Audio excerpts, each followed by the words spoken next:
Existe una fotografía que nunca debió haber sido tomada. Marilyn Monroe aparece sentada en una silla de metal, dentro de una habitación sin ventanas, con las manos cruzadas sobre el regazo. Ella no está sonriendo, los ojos fijos en algún punto más allá de la cámara. Aquella imagen fue encontrada décadas después, escondida en un sobre Manila, sin fecha, sin firma. Y lo que revela sobre los últimos días de la actriz más deseada del mundo puede cambiar todo lo que crees saber sobre su muerte. Agosto de 1962. Los Ángeles sofoca bajo una ola de calor. Marilyn Monroe está sola en su casa en Brentwood. Oficialmente, ella vive sus últimos días de vida. Pero lo que sucedió entre la noche del 3 de agosto y la madrugada del 5 nunca fue completamente explicado. Las versiones oficiales se contradicen, testigos cambian sus declaraciones y hay un detalle que nadie logró borrar. Marilyn hizo 3 llamadas telefónicas aquella noche, 3 llamadas que duraron más de 20 minutos cada una. ¿A quién estaba hablando? ¿Y por qué todos los registros de esas llamadas desaparecieron de los archivos de la compañía telefónica? La respuesta puede estar en algo que sucedió 2 meses antes. En junio de aquel año, Marilyn fue internada discretamente en una clínica psiquiátrica privada en Westwood. Nadie lo sabía, ni siquiera sus amigos más cercanos. El motivo oficial, agotamiento nervioso. Pero los documentos médicos de aquella internación, obtenidos años después por un periodista de investigación, revelan algo perturbador. Marilyn no estaba simplemente cansada, ella estaba aterrorizada.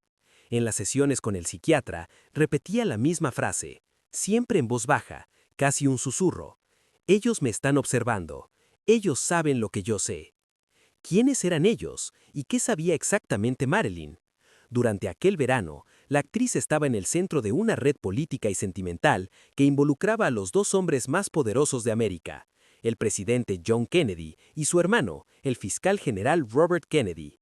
Los rumores sobre los romances ya circulaban en los bastidores de Hollywood, pero lo que pocos sabían es que Marilyn había comenzado a mantener un diario, un cuaderno rojo de tapa dura, donde anotaba conversaciones, nombres, fechas.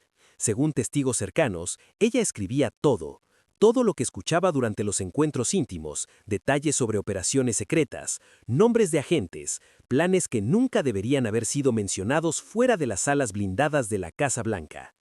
Y aquel cuaderno desapareció la noche en que Marilyn murió. Ahora piensa con sinceridad. Si descubrieras secretos que podrían destruir carreras, sacudir gobiernos y poner tu propia vida en riesgo, ¿qué harías? ¿Guardarías silencio o intentarías usar aquello como protección? Marilyn eligió la segunda opción, y eso puede haber sido su mayor error. En las semanas que antecedieron su muerte, comenzó a actuar de manera extraña, cancelaba compromisos sin aviso, cambiaba de residencia temporalmente, dormía en casa de amigos. En una ocasión, llamó a su maquilladora a las 3 de la mañana, diciendo que había notado un auto negro estacionado frente a su casa durante horas. Cuando la policía fue llamada, el vehículo ya había desaparecido. Ningún registro fue hecho, ninguna investigación fue abierta, como si nada hubiera sucedido. Pero algo estaba sucediendo. Entre bastidores del poder, la situación de Marilyn se había convertido en un problema de seguridad nacional. Según documentos desclasificados de la CIA décadas después, la actriz estaba bajo vigilancia.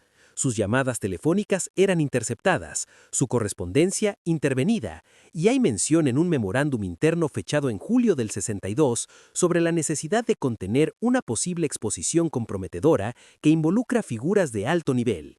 El nombre de Marilyn no aparece explícitamente, pero el código usado para identificarla, Objetivo Phoenix, estaba circulado en rojo. Entonces vino la noche del 4 de agosto. Marilyn estaba agitada. Llamó a su psiquiatra, Ralph Greenson, pidiéndole que fuera hasta su casa. Greenson llegó alrededor de las 7 de la noche y permaneció con ella por casi 2 horas. Cuando salió, le dijo al ama de casa, Eunice Murray, que Marilyn estaba tranquila y que iba a dormir. Pero Eunice notó algo extraño. Las luces de la habitación de Marilyn continuaron encendidas durante toda la noche. Ella podía ver el reflejo bajo la puerta, y alrededor de la medianoche escuchó voces de hombres, dentro de la casa. Eunice nunca logró explicar quiénes eran aquellos hombres, o cómo entraron, o por qué no abrió la puerta de la habitación para verificar. Solamente dijo años después, en una entrevista grabada poco antes de su muerte: «Yo sabía que no debía preguntar. Yo sabía que era mejor no ver». A las 3:30 de la mañana, Eunice finalmente llamó a Greenson de vuelta. Cuando Greenson llegó, rompió la ventana de la habitación y encontró a Marilyn acostada en la cama, neduda, con el teléfono en la mano, muerta.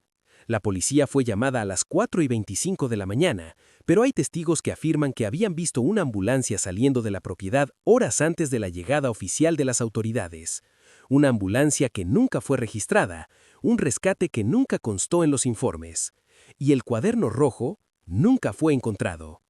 Muchas gracias por haber llegado hasta aquí. Sé que esta historia es difícil de escuchar, pero lo que voy a revelar ahora es el detalle que fue enterrado más profundo que cualquier otro, el secreto que explica por qué tantas personas mintieron durante tantos años. 3 días antes de morir, Marilyn Monroe intentó programar una conferencia de prensa. Ella quería hablar públicamente, denunciar, exponer todo. Su abogado fue categórico: sería suicidio profesional. Pero Marilyn no estaba preocupada por la carrera, estaba preocupada por su propia vida. Y en una llamada grabada secretamente por una periodista amiga, Marilyn dijo algo que solo salió a la luz en 2006, cuando los archivos personales de aquella periodista fueron donados a una universidad. «Si algo me sucede, no fue accidente y no fue mi elección». En la autopsia, el médico forense encontró altos niveles de barbitúricos en la sangre de Marilyn, pero no encontró residuos de las cápsulas en el estómago, lo que significa que los medicamentos no fueron ingeridos, fueron administrados de otra forma. Cuando el médico forense señaló esta inconsistencia, fue apartado del caso.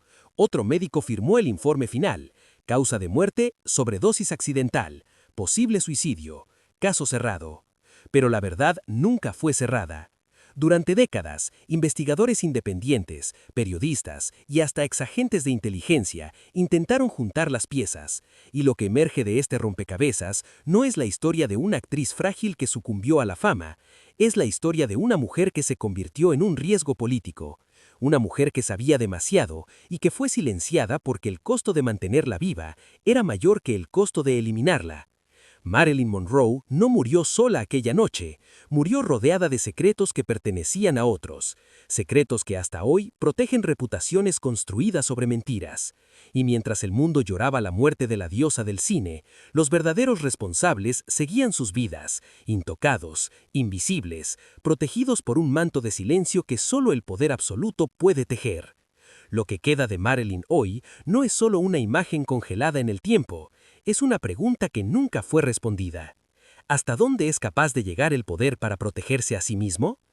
Si esta historia te hizo cuestionar lo que realmente sucedió aquella noche, si te hizo percibir que no todo lo que nos cuentan es verdad, entonces ya comenzaste a ver más allá de la superficie.